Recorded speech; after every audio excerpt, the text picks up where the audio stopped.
global events, fulfilling biblical prophecy, eternal life. What lies beyond mortality?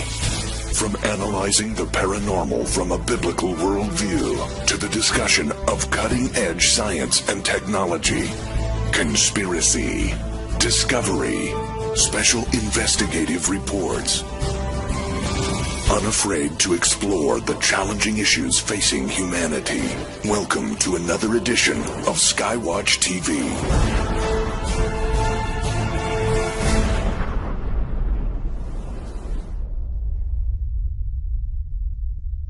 The greatest cover-up in history is the cover-up of history. So says Steve Quayle. Welcome to Skywatch TV. I'm Derek Gilbert. Our guest today, the director and producer, writer and star of the new film. The topic today, True Legends, The Unholy Sea. Watch this.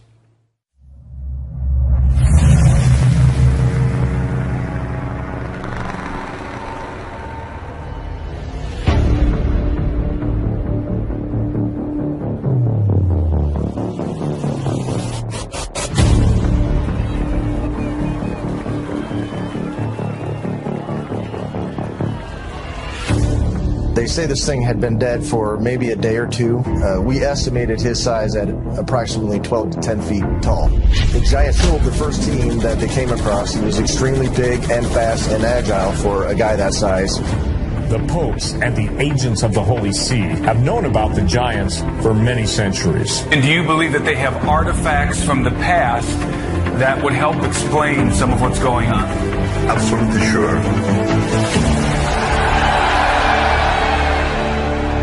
The Vatican knows all the secrets.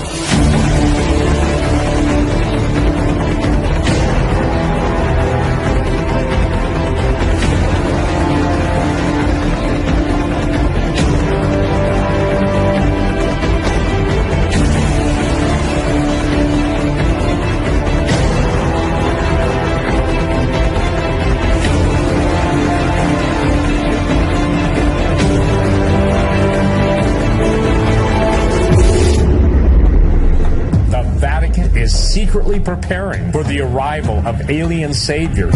They seem to be intentionally creating dogma that is going to position the Roman Catholic Church to be at the forefront of an official disclosure moment. The Vatican is involved in ufology in ways that they can't even imagine. So while we're standing here in the headquarters of the Jesuits, tell us about Mount Graham.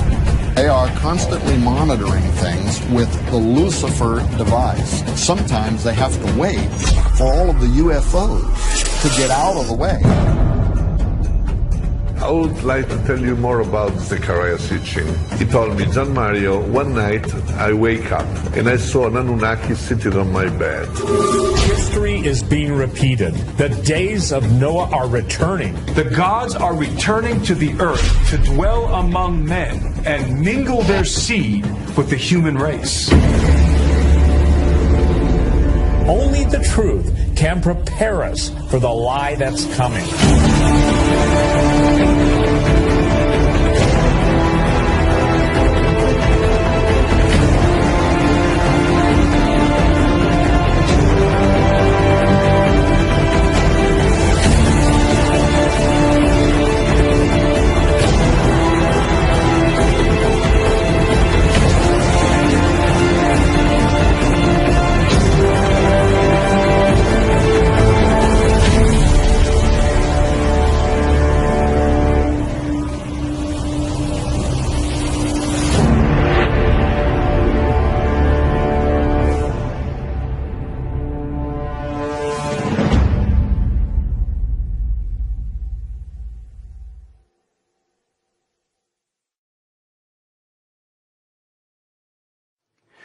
In studio with me, my best friend and wife, co-host of Sci Friday on the Skywatch TV channel on Roku, Sharon Gilbert. Hi, honey. Hi, sweetheart.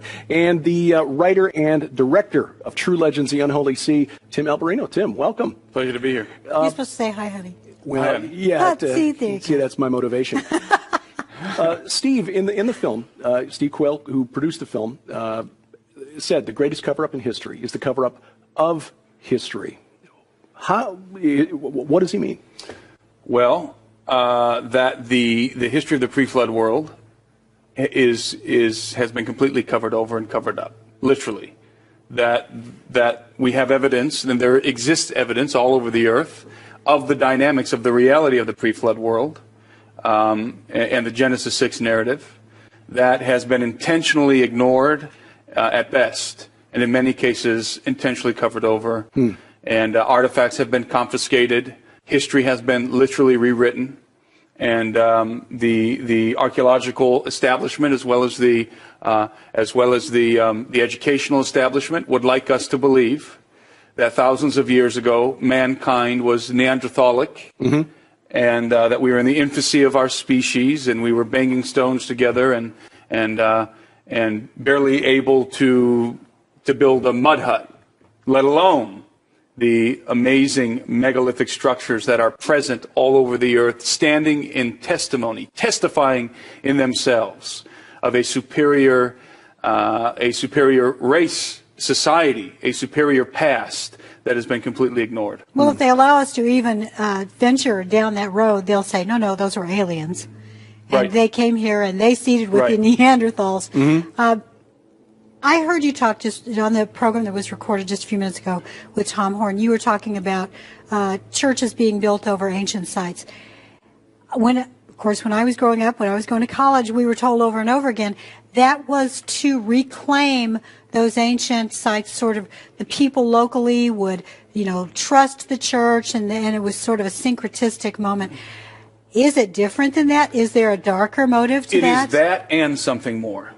Obviously, part of the reason why the Church of Rome will take over an ancient pagan site is it's a show of dominance, to plant the flag of the Pope of Rome, of the Holy See, and they've conquered this pagan civilization. That's the way that they used the conquistadors, especially in Peru, were conquering these. They had the right to conquer in the name of God these pagan civilizations, and in the name of the Holy Roman Church. This was their attitude. This was their mentality. So when they would conquer these pagan institutions, these pagan civilizations, they would find their most holy sites and they would put churches on them as a show of dominance. That's one level. That's one reason why they did it, but there are other levels. And in our film, we prove that there's more to it than just, sticking the flag of Rome over the most holy pagan sites. It's about artifacts, and it's about knowledge. At the end of the day, knowledge is the most precious commodity on earth.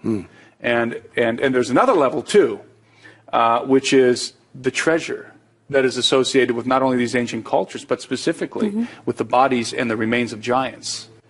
Because we have discovered that not only in the case in Peru, but also in other places, especially in Sardinia, which will be the subject matter of our next episode, we have discovered that in many cases, when the bodies and the tombs of these giants are unearthed, they're often accompanied by vast amounts of gold and treasure. And we have discovered that there is an underground black market that deals in the trade of these ancient artifacts, including bones of giants and other entities that existed in the pre-flood world. Other entities? That's right. Oh, okay. You expand Can't on let that go by. Yeah. Got to hear that. Well, many people are aware by now of the elongated skull phenomenon. Sure. And we've postulated. And in fact, I've been doing some research on that myself, and I'm finding out that is something that most people are aware of the Paracas skulls from Peru. But what they aren't aware of is that in the pre-flood world, in ancient Mesopotamia, Sumer, the pre-Uruk culture, and Uruk would be the city that was the center of Nimrod's kingdom. So we're talking about 3000 BC there. Pre-flood, what they call the Ubaid culture, which dates back to about 5000, 6000 BC, not long after humanity got kicked out of the garden. Every single skull dug out of the earth at Eridu, which was the city that was devoted to the god of the abyss, Enki, every single one, 204 sets of human remains, every single one had deformed crania. They practiced cranial deformation. Now, the archaeologists weren't looking for that. They don't know how to explain it. It could be that it was done artificially through head wrapping or whatever. But the question to ask is, why were they doing it? What were they? Because that's also the city where they found all those little lizard-like figurines. Well, this begs the question: if the elongation of the skulls is more than just artificial, Is it genetic? Is it genetic? And obviously, there's definitely headboarding going on and these other cultures. Wrappings, and by the way, right. we talk about elongated skulls in our film. But when you artificially deform a human cranium, you don't get more mass. You're just working with the mass that's already present. So just you can reshaping. You can reshape it into a conical form or some other kind of a form, but you don't get more mass. And you certainly don't get larger brains and a larger... Oh, no. In fact, it can cause neurological deficits. Exactly. Right. So when we encounter many of these elongated skulls, because there are thousands all over the earth, I believe are representative of a divergent genetic species, divergent from us. Yeah, and here's the other thing that the scholars, and you can find it if you dig into the academic papers that are written about this Ubaid culture. Again, it's not a main area of study for these scholars. They know about it. For them, it's like a curiosity. They want to talk more about the style of pottery. Exactly. But those deformed crania, they're found all over the Levant, even as far away as places like Jericho and northern Syria, but they all disappear after the flood. When this Uruk culture comes up, which is, again, Nimrod's kingdom, post-flood, it goes away. Right. The flood wiped it out. Now, it comes back again later, but again, for the most part, it disappeared. So yeah, and that's one of the points that we make in this film. When we talk about the pre-flood world, when we talk about the world before the flood of Noah, we're not just dealing with giants. We're dealing with a host of genetic aberrations that came as a result of the illicit activity of the fallen watchers that were commingling their genetics with that of the human race. Well, if you had to take out the Lord God took out everything that breathed. Everything. Yeah. The slate was wiped clean. What's interesting, though, is that the Bible says everything that was on land. Yes. And what we have later on, we talk about Sumer. In our film, we make the case that Sumer, when you say Sumer, that word is synonymous with Nimrod and the Tower of Babel and the kingdom that he founded in the plains of Shinar. Right. And so the Sumerian culture was the culture of Nimrod. Yes. And so in our film, we talk about... And he was trying to rebuild, in my view, in my research, he was trying to rebuild that pre-flood temple that existed at that city of Eridu. That's right. That's right. There seems to be an indication that they chose the plains of Shinar to rebuild the empire that existed before the flood of Noah. That decimated this empire. Now, this is important. The work of the occult, of the mystery schools, is to regain the knowledge of the lost watchers and resurrect their empire. That's what the Luciferian, that's their end game. That is the end game of the Luciferian elite. And so now, what's the Vatican's role in all of this? Well, I mean, wouldn't you think if they're a Christian organization, and I'm posing this to you so you can challenge this or however you choose to respond, but you would think that a Christian denomination would want Christendom to be aware of this so that we would be prepared for what is coming. Why are they holding this information so close to the vest? We make a very controversial case in our film, and we say that the roots of Rome, of the Church of Rome, go back to the Tower of Babel and the Babylonian priesthood. That's the case that we make in our film. Do you have a paper trail for that? We show we show some proofs why we believe that. For example, I'll give you just one very simple, superficial thing, is that the fish head miters that they wear are the representative of the fish head miters that were worn by the Sumerian priests and the priests of Babylon. The Abgal. Yes. That's right. They served in the temple of a goddess named Nanshi. Yes, and it specifically references who we know as Dagon. Yes. And he was known as Oannes to the Greeks. Yeah. And this was, according to myth, an individual, a hybrid person, a half fish, half man thing that came out of the sea and began to instruct mankind in the lost knowledge that existed before the flood of Noah. Like Cthulhu. I have a paper that you need to read, an academic paper you need to read. A fellow from Estonia named Amar Anus wrote a paper about 6 years ago on the Mesopotamian origins of the Watchers. Oannes was very interesting. One of the Apkallu. He was one of the, he was called Uana Adapa in the Sumerian legend. And Uana Adapa, according to their legend, and this is ubiquitous in that region, not just Mesopotamia, the Greeks, the Romans. Uana Adapa came out of the sea after the flood of Noah, reteaching the mysteries that were lost in the flood. And I find that interesting because the Bible makes a case, states definitively that everything on land was destroyed. But I always wondered, well, what about what might have been in the sea. Exactly. And here he comes out of the sea. Abyss. He comes out of the sea, and the abyss, which is associated with the sea. And in fact, the Sumerians, according to the cylinder, the cylinder seals and the Sumerian tablets, the Sumerians summoned this entity who you referenced, Enki, from the abyss, from the Abzu. They summoned him, and then the location where they summoned him, they built a temple called the Abzu. Right.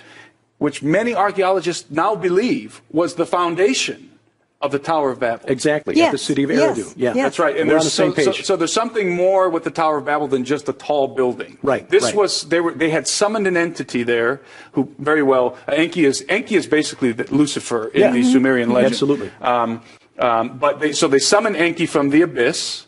And then right on top of that location, very possibly, they build this tower.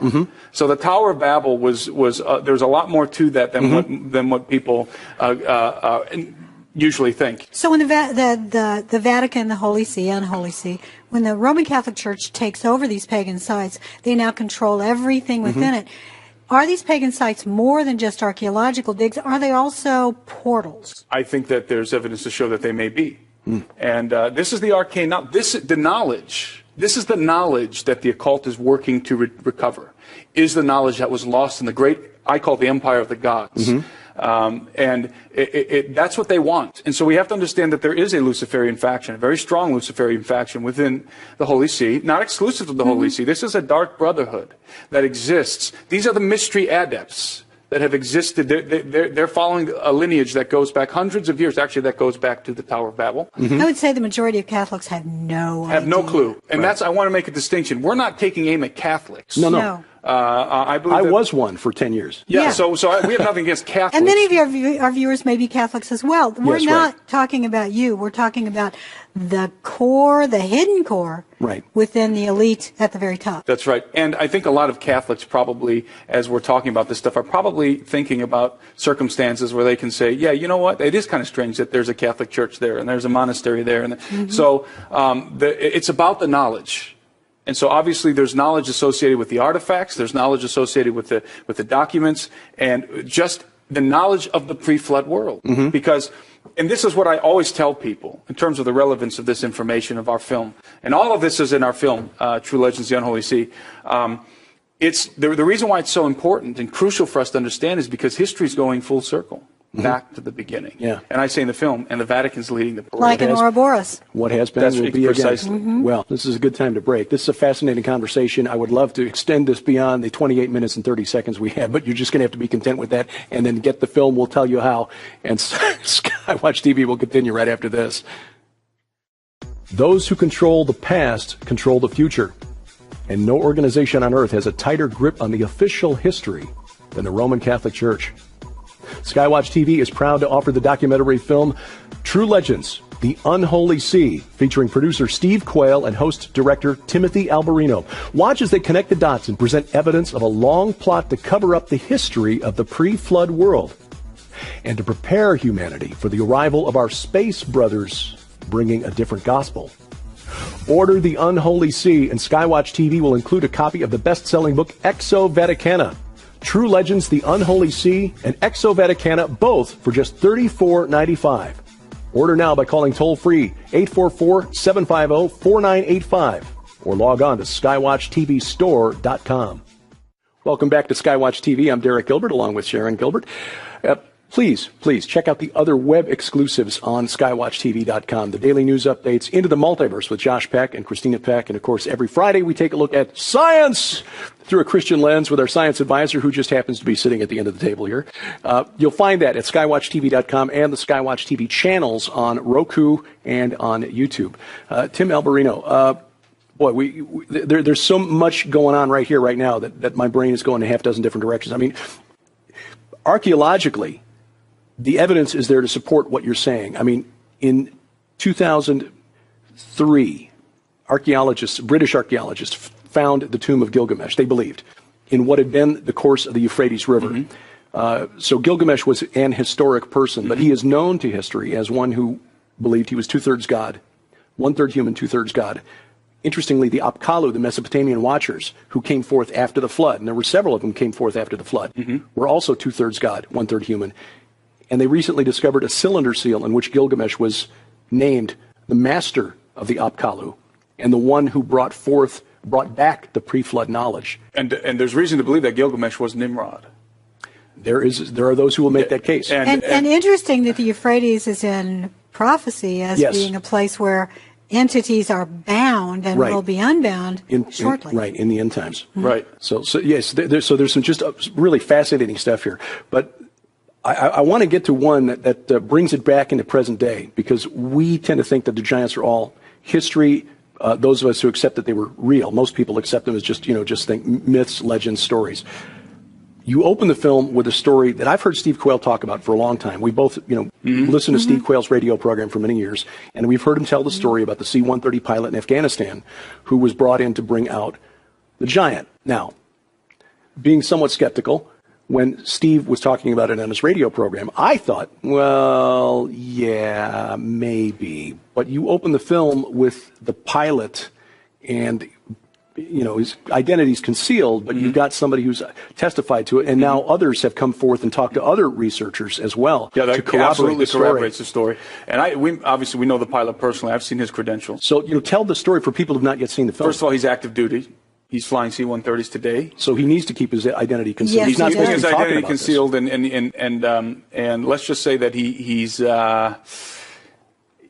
had a little bit of persecution since he's kind of been talking about this stuff, even though he's kept his identity. But other guys know who he must be. I think they know who he is. At least somebody knows who he is. But anyways, so we wanted to make sure we protected him. And people would say, well, why didn't you just show his face? And if he's really telling the truth, we want to protect the guy.